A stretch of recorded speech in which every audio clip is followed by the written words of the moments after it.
And now, it's time for another Dice Tower review with Tom Vasel. Hey folks, today we're going to be taking a look at Deception Murder in Hong Kong. Now this is a reprint of a game that I've already taken a look at, CSI Files. This is the new version that was republished by them. I enjoyed the game so much that I showed it to Gray Fox and they reprinted it, and I'm really glad because CS Files was great, but this is in a bigger box, a nicer edition. This is a fun style party deduction, who's the role, who's the murderer type game. There's a lot of those games out there, but I think this is one of the best. Let me show you.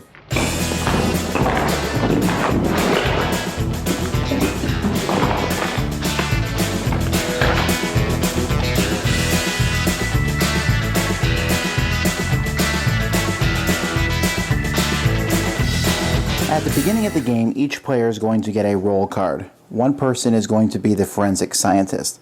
One person is going to be the murderer. Everyone else is going to be an investigator. These cards are shuffled and handed out. It's possible, depending on the number of players, that you will also include a witness and an accomplice, but these don't have to be in the game. The other ones do. The forensic scientists will reveal themselves, and then in front of every other player, they're going to put 4 cards that are randomly drawn from a deck. Some of these cards are possible pieces of evidence: a fan, lipstick, a note, graffiti, magazine, a puppet, sawdust, jewelry. These are things that the murderer may have left behind him, or some clue to the crime that that person has done. Another pile of murder weapons is going to be put out front, maybe an illegal drug or a poisonous needle, potted plant, explosives, stone, a belt, powder drug, starvation, metal wire, hammer, trowel, mercury, etc. So 4 cards of each type are going to be in front of each player. The forensic scientist then tells everyone to put their heads down, and they do. He then tells the murderer to look up so he knows who the murderer is, or the murderer will then pick 2 things from them. So let's say these are the cards in front of me. I might say I did it with the metal wire and my clue was the speaker.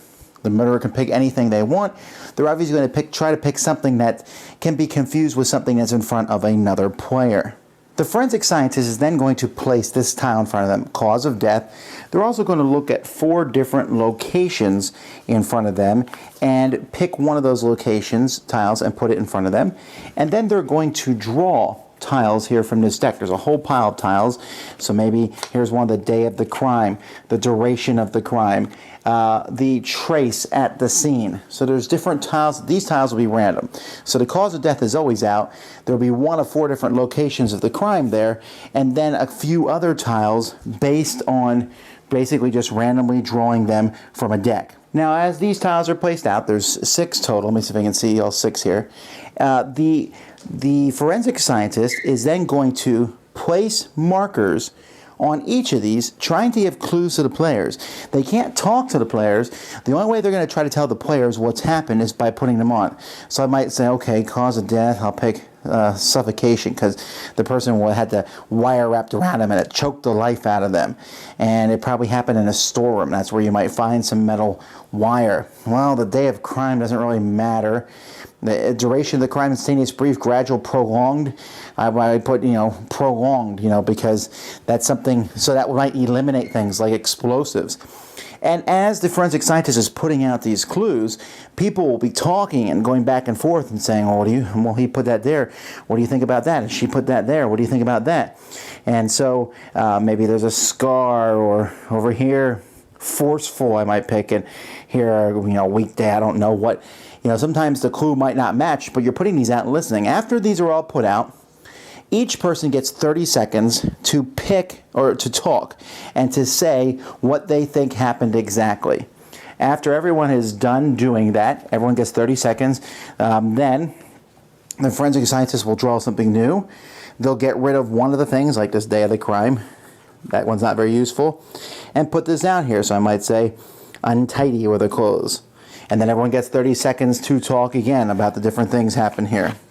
Then another one, victim's expression. So struggling would be one I would pick here. And everyone gets 30 seconds again.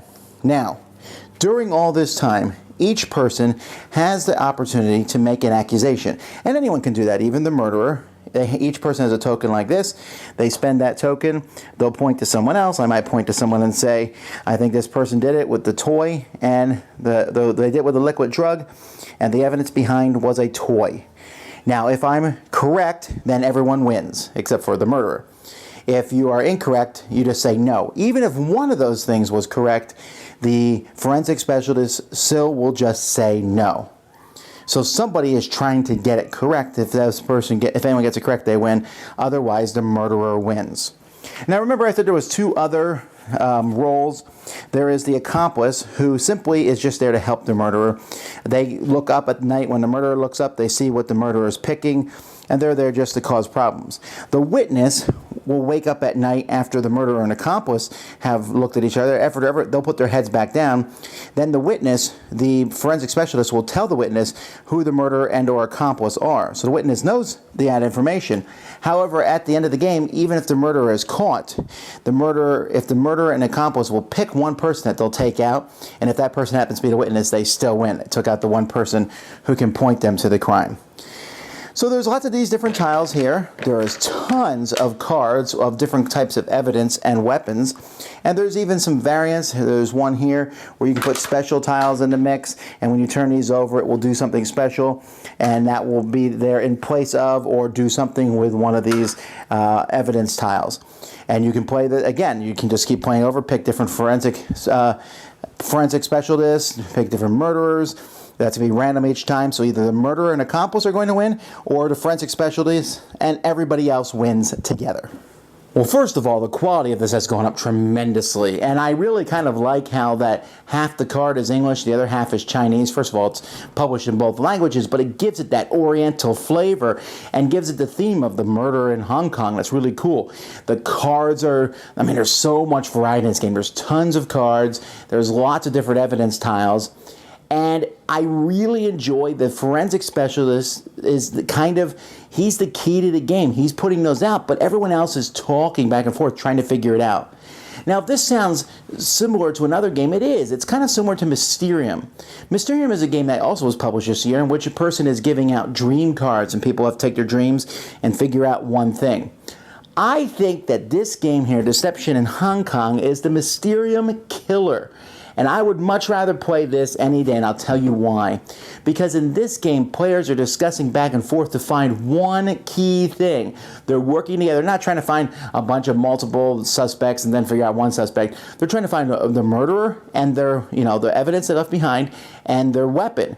But because there's one person involved, there's one person who is playing a game, at least two if you're playing with accomplice, who is trying to dissuade from that, you're never quite sure of what everyone says. And so everyone's talking and saying, wait a minute, why are you saying to do this? This doesn't make sense. And sometimes the forensic specialist can listen to what's being said and put out a clue, and you're like, wait a minute, and everything clicks. And the theme comes out pretty strongly there. And everyone's talking back and forth, and then you're never quite sure. Someone might be very persuasive in what they're saying, but you're never quite sure that they're actually telling the truth. And I like that little traitor aspect to the game. And if you say, I have a hard time lying to other people, again, you can just kind of go with the conversation and say, well, this is what they put down here. And it seems pretty obvious. They said that there was some kind of drugs, and this person has pharmaceutical drugs in front of them. It's pretty obvious that they're the murderer. I really enjoy how this comes together. There's a lot of discussion. It's back and forth. It never gets too vicious either, like some games of Resistance and Werewolf might be. And I find that this is a game I think that has a lot of legs. Unfortunately, I think a lot of people haven't heard of it. I highly, highly recommend you check this one out. It's really neat, strong theme, and I think it brings a group together, except for the murder. And it's one of those games that as soon as you are done playing it, you will say, let's do it again. Except this time I get to be the forensic specialist. Oh wait, this time you someone else be the forensic specialist. You'll watch. You'll play this over and over again, and that is the mark of an excellent game. Definitely one that I love a lot. Deception, Murder in Hong Kong. Dice Tower Judgment into my collection. Thanks so much for watching the Dice Tower videos. Find more great videos and reviews, as well as our top-rated audio podcast at Dicetower.com. You can also find other great shows at Dicetowernetwork.com. I'm Eric Summerer, and you've been watching The Dice Tower. The Dice Tower is sponsored by Cool Stuff Inc., where you can find great games for great prices. Cool stuff in stock. Check them out at coolstuffinc.com. Shut the door!